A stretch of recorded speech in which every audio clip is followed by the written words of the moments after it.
So let's understand how for loop works. So I would say that for loop is more flexible than while loop, guys. In many cases, in many cases we use for loop, especially for data structure iterations. Like if you want to iterate to list, tuples, dictionaries, or whatever, you will be using for loop a lot compared with while loop. Let's see how it works.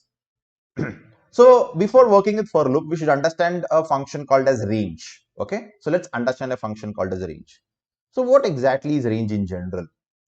Range is nothing but from minimum to maximum, right? We just know that it's from minimum to maximum, right? So let's understand with a function range what happens if I use this. Okay, so whenever I call range, it will actually generate numbers from a minimum value to maximum value. So in this range function, I have to give two arguments. Okay, two values. One is a minimum value and second one is a maximum value. Okay, so I have to give the minimum value and second one is the maximum value. So now coming to the minimum value, I can give any minimum value. Maybe I can give 1. Maybe maximum value I'll try to give 10. Okay. And if I run this, actually it will return the object of range. That's it. But if you want to see actual functioning of range, we should convert this range into a list.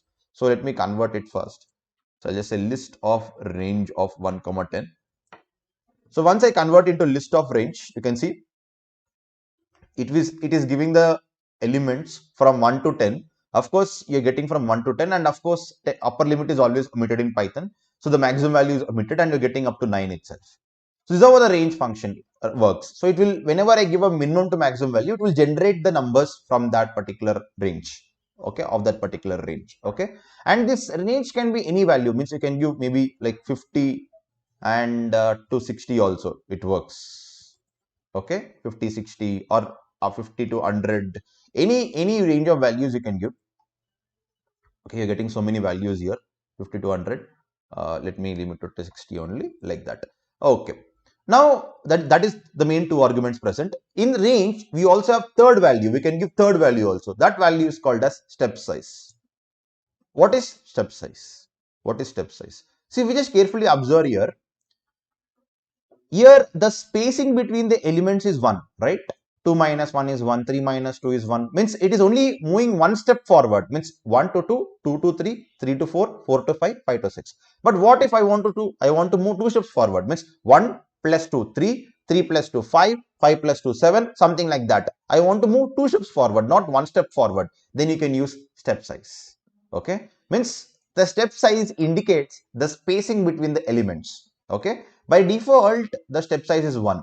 If you don't mention any value, you can see if I don't mention any third value, by default it is 1. But if you start mentioning, the step size changes. So let me show you how it works. For example, now I'll just say 1, 10, 2. Okay. So here I'm explicitly giving my step size. So let's see what happens. You can see now 1, 3, 5, 7. So you can see it is moving 2 steps forward. Okay.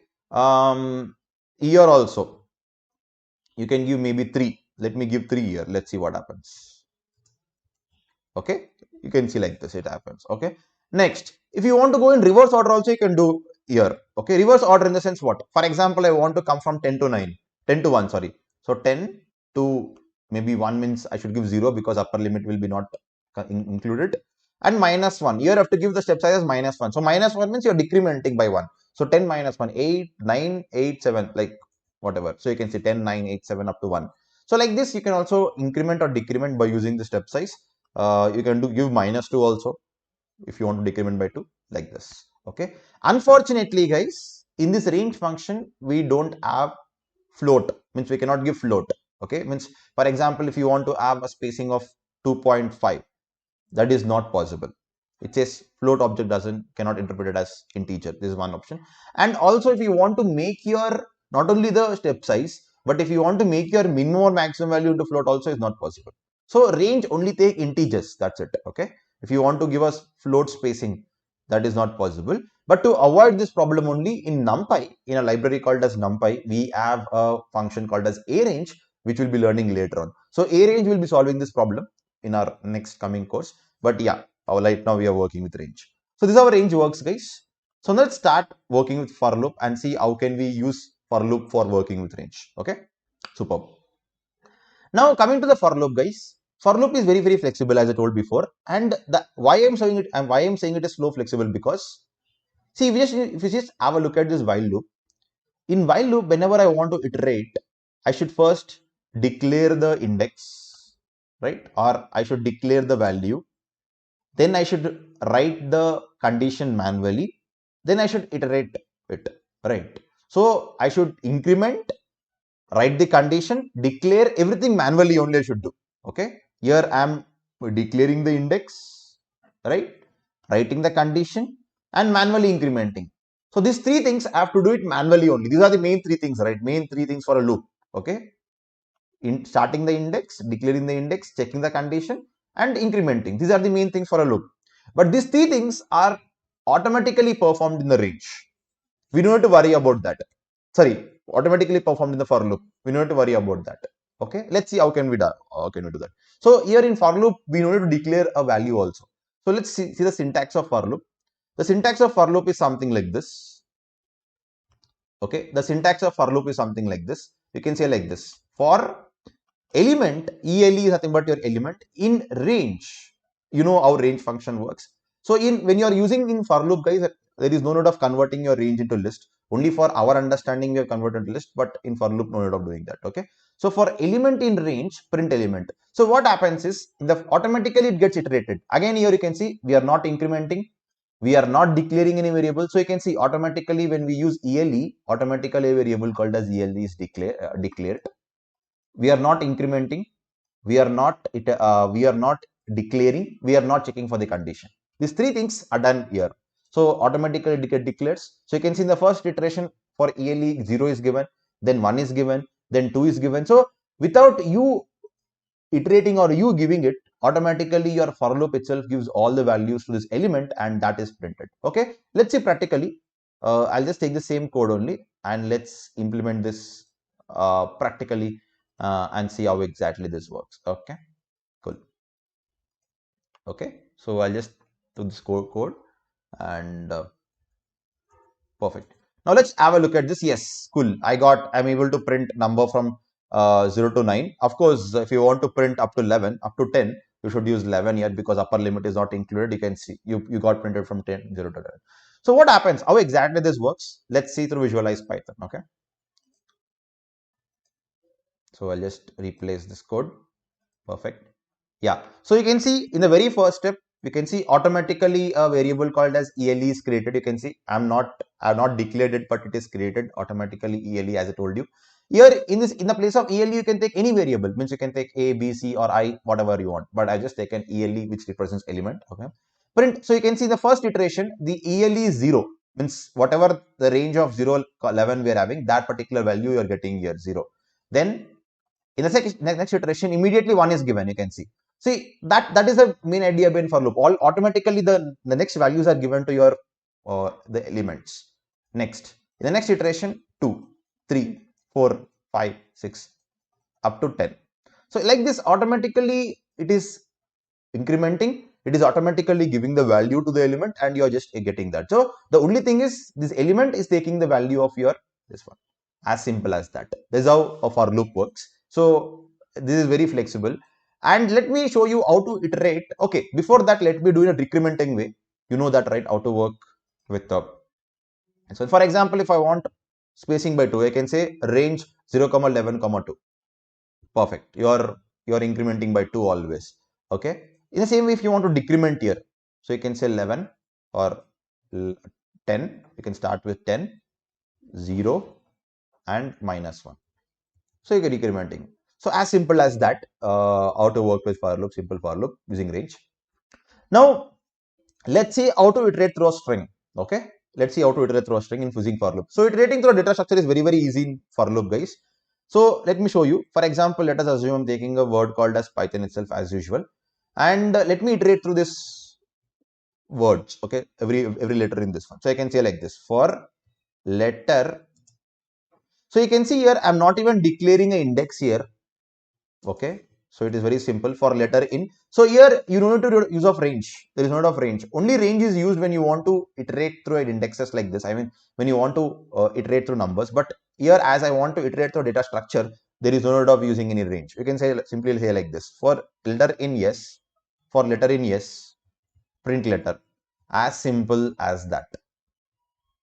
For letter in S, print letter. So what happens is, in the first iteration, the first P value is given to letter and you'll be getting P, then Y, then T, then H, then O, then N. So no need to worry about incrementing, decrementing, anything. You can see you got P, Y, T, H, O, N. So it is very simple in for loop, right? The same thing if you want to do for a while loop, okay? The same thing when I have done for a while loop, it was taking 5-6 lines of code, right?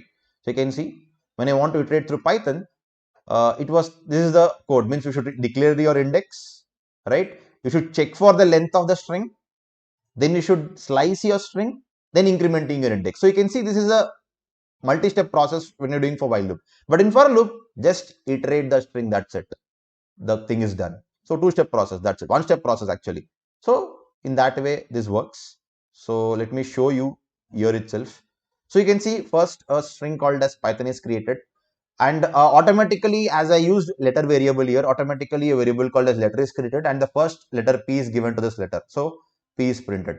In the next iteration, letter is given Y, then T, then H, then O, then N. As simple as that. Okay. So you can see how cool is for loop, right?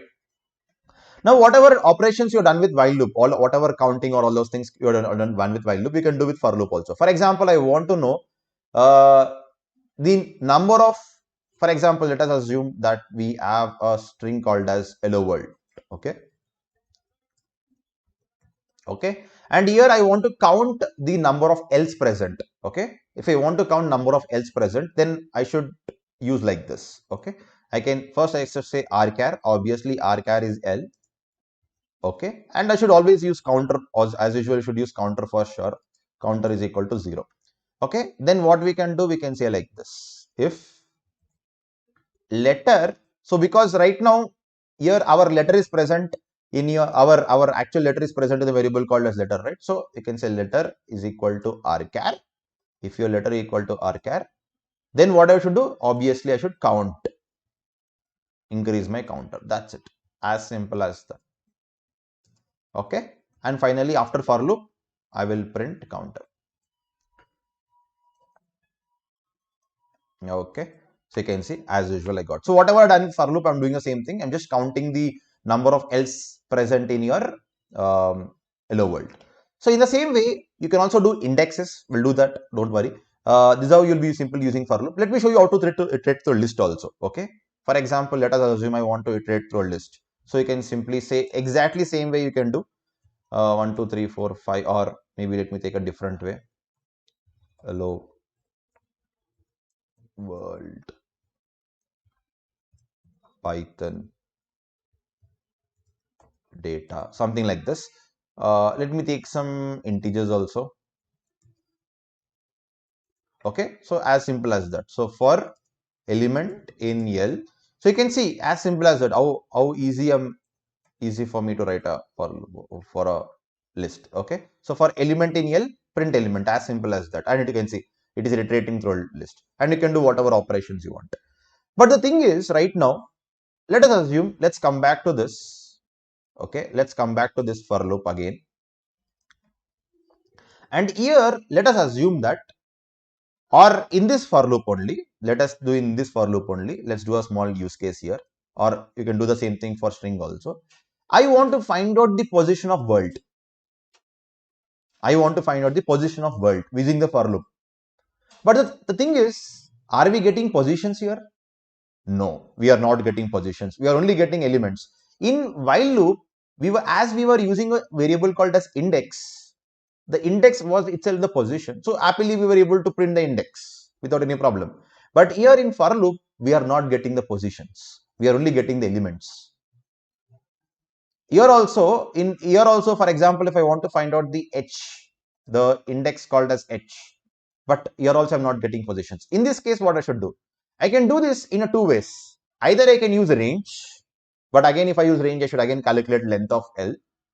The other option is to use a function called as enumerate. So I'll show in both ways. First, I'll show with range. So what I can do is, instead of using this way, I can write, if I want the indexes, I can do like this. For index in range of, I can do like this. For index, right now I'm using indexes. Okay, for index in range of length of L. So what I'm doing here, okay, I'll do like this, 0 comma length of L, print index. So what I'm doing here is, I'm first trying to take the index. Okay, so that is the reason I'm using range function. And you know how range function works, right? So I'm iterating from 0 to length of L. What is length of L? The length of the list. Okay, so you can see I'm getting all the indexes. Means the length of the list is 6. So I'm iterating up to 6. As simple as that. Okay, the length of list is 7. Okay, so I'll be iterating up to 6. That is fine. Perfectly fine. Now, how to get the elements of the list? It is very simple. So L of index. Again, you have to do slicing because I need the index here. So you'll be getting the what we call the elements as usual. So you're getting the elements and the index. So once you get the elements and index, can you find out the position? Yes, we can do that. So first, let me take this in a variable called as element is equal to L of index. Okay. So what I'm doing here, instead of using this direct iteration, I'm using the range function. This is how you can use range function also. Okay. So I'm using a range function. In this range function, minimum value, obviously I want to start with 0 and maximum value will be the length of list. Okay. So I'm starting from 0 to I'm going up to what? Length of list. Okay. Length of list. And then I'm finding out that particular index, slicing it. Okay. Now what we can do, if element equal to, for example, I want to find out the index of Python. Okay, then print index. Very simple, right? Here, the only one thing is you are not iterating or sorry, you are not incrementing your index or you are not declaring your variables, but you are trying to slice. The slicing is happening here. Okay. Okay. So you can see the index of Python is 2. Yes, the index of Python is 2. This is how you can find out the index in for loop also. There is another way also. This is using range. The same thing you can do for string also. You can use length of yes, and if the letter is equal to h, then you can print index. As simple as that. Okay. So by using this function, what you are doing here is, let me convert into list of range. You can see you are iterating from 0 to 6. Okay, like this. And you have the indexes. From the indexes, you know how to slice. But the more better way is, but what happens if I have a set here? Not list, but if I'm having a set here. Of course, set doesn't have indexes. So, but still, if I want to know the position, okay. Of course, in this case, you cannot actually do this particular indexing operation, obviously. And one more important thing is the advantage of for loop is you can iterate through set. Even though set doesn't support indexing, you can iterate through set. It's very simple. You can simply say for element in yes, you can see print ls, print element, sorry. You can see actually it is iterating through set.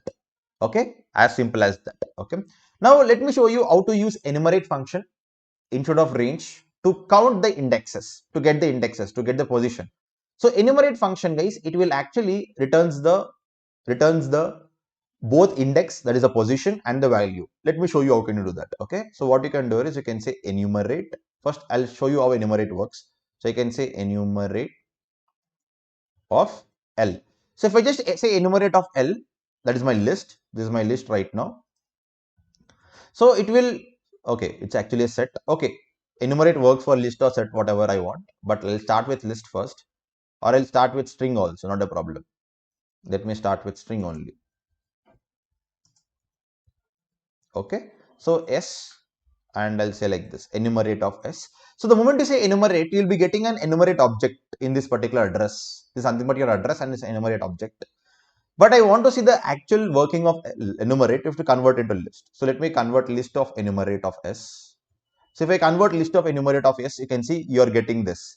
So you're getting a list of tuples. This is how enumerate works. You're getting a list of tuples. If you just carefully observe here, first tuple is your index and the value, right? Your index is your 0 and the value is this. The index and the value, index and the value, index and the value, index and the value, index and the value. This is how it works. Python and the respective index. That is how enumerate works. The same thing works for list also or tuple also. For example, let us assume I'm having a set, I'm having a list, or I'm having a tuple. Anything can work with enumerate. Okay. So let's see how can we use enumerate in for loop to actually work getting the indexes. Okay. So I'll be using the same code for element in L instead of range. But in this L, I'll put like this, enumerate of L. Okay. Before showing this, I should show one more important thing. One more very, very important thing. That is, For example, let us assume I'm having a tuple like this, 1, 2. Okay. A is equal to 1, 2 I'm having. Now I want to assign this 1 to one variable and 2 to another variable. Means here I'm having a tuple of 2 elements. I want to assign this to two different variables. This 1 to one variable and 2 to other variable. So I can do like this. C comma D equal to A. Here what happens is, carefully observe, it's very interesting Pythonic way of assigning variables. Whenever you are having a tuple like this, if you do C comma D is equal to A, C will take 1 and D will take 2. This is very, very important. Okay. C will take 1. So in the variable called as C, your 1 comes and sit here, and 2 will be assigning as D. D will be assigning as 2. So if you just run this and see how exactly this works, you can see if you just print C, you can see you will be getting 1, and if I say print D, I'll be getting 2. Keep this in mind because I'll be using the same kind of concept in for loop right now. That is the reason I'm showing this one. Okay. So if you're having a tuple like this, is a tuple, right? Tuple with the brackets, if you declare element, that is nothing but your tuple with the parenthesis. Okay. So you can actually not only tuple, you can do the same thing for list also. Not only for tuple, but I'm just showing for tuple because we'll be using tuple right now. You can do the same thing for list also. Okay. But now let me show you for tuple first, and then we'll discuss using for loop. Okay. Now what I will do is, with the same understanding whatever we learned right now, that you can means ultimately what you are doing here, whatever list you are having, you are differentiating this, you are separating this list elements by using these variables. As simple as that. Okay. Spreading the list elements or tuple elements. The same thing I'm doing here. I'll just select this for enumerate of L. Enumerate of L. So we clearly know that whenever we use enumerate, it will returns index and the value, right? So whenever I say for element in enumerate of print element, it will return index and the element. It returns index and element. Okay, let us start with string first. That will be more flexible. Okay, this is your string Python, and I'm iterating through string Python. So you can see it is returning the element index, index element, index element, index element, position element like this. All right, it is returning that. Now in this element, each element is a tuple actually. So if you just take this in a visualize Python and have a look at this, actually each element is a tuple. You can see this element is a tuple. In the 0th position of tuple, we have the index, and the first position we have the letter P, then Y, then T, then H, then O, then N. As simple as that, right? So we are getting tuples here. Each and every, the ELE is a tuple right now. Okay, you can see that tuple. So what I will do is, interestingly, we can do like this also. Instead of separating here, what I will do is I'll do like this: index comma element.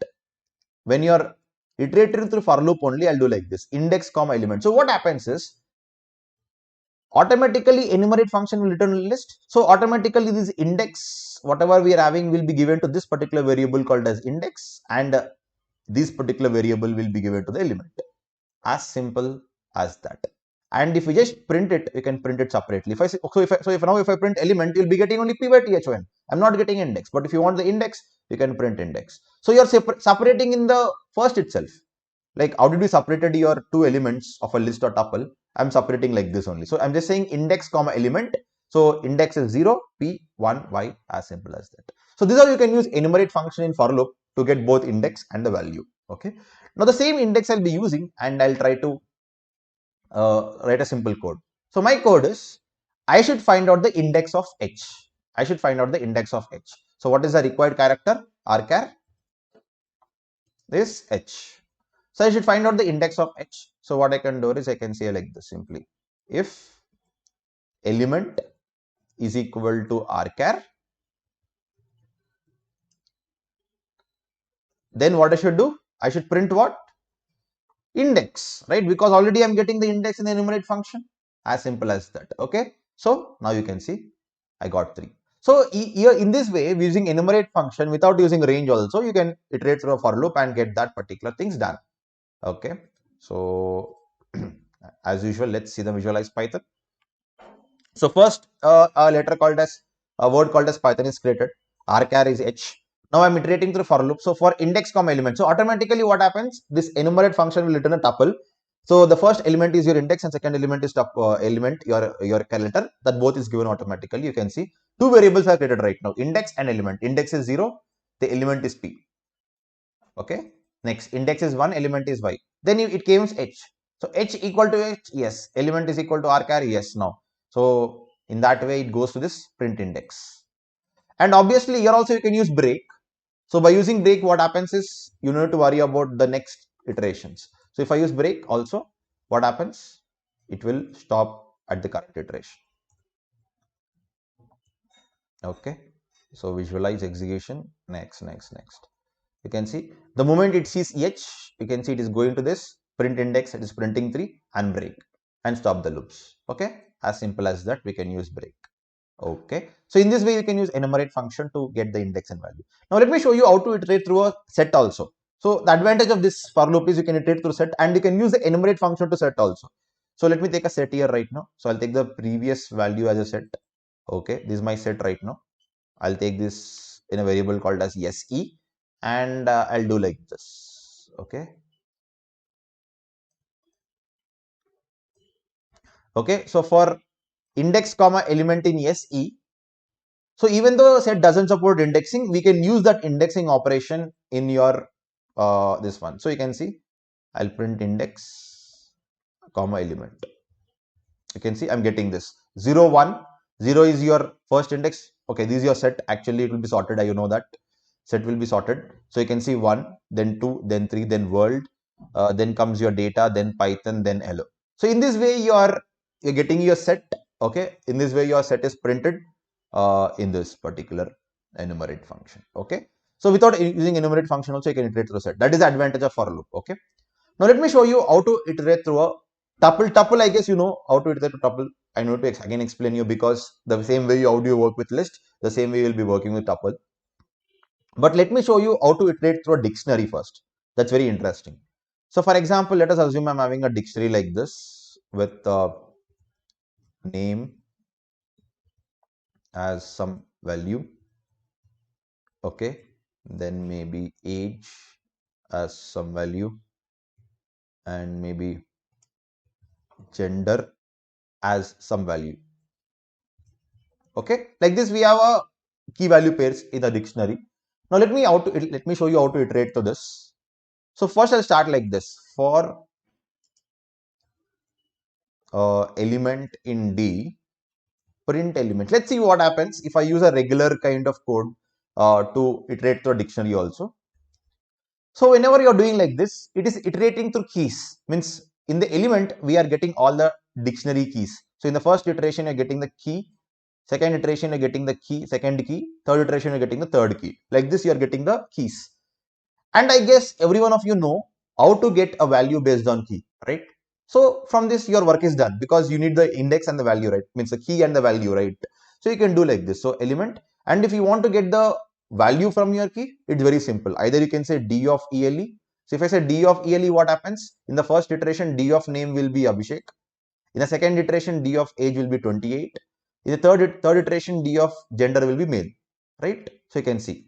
So you're getting your key and value, as simple as that. This is what we want, right? Ultimately, we need to get a key and value in dictionary. We are getting that. We are getting a key value, as simple as that.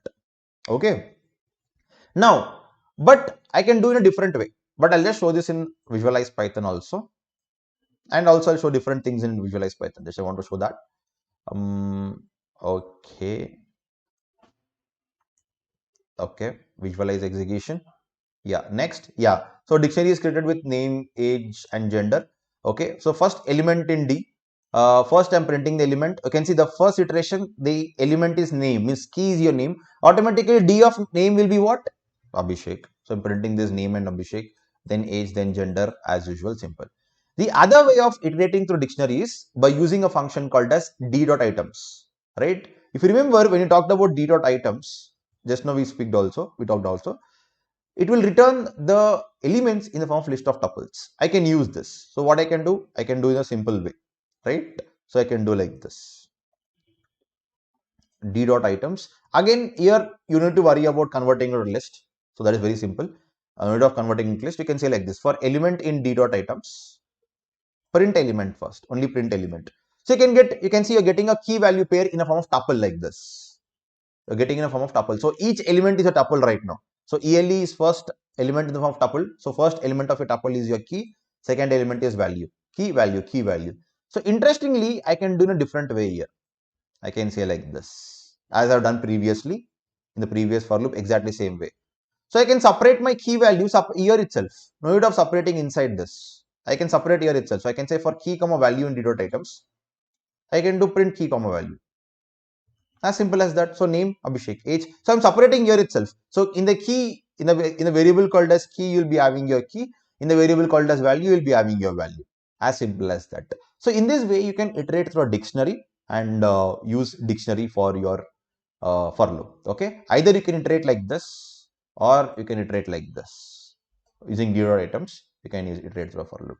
This is how you can iterate through a dictionary in for loop. Next. Here also you'll have in your for loop also you'll be having else, guys. So let me show you how else works.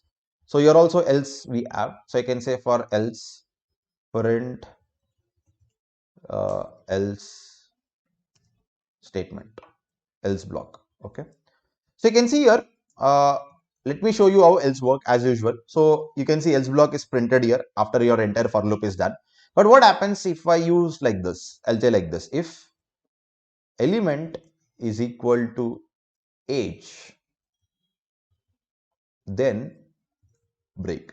So what I'm doing here is, if my key is age, element is right now is having the key, no, element is having a tuple right now. So I'll just say like this for key comma value, right?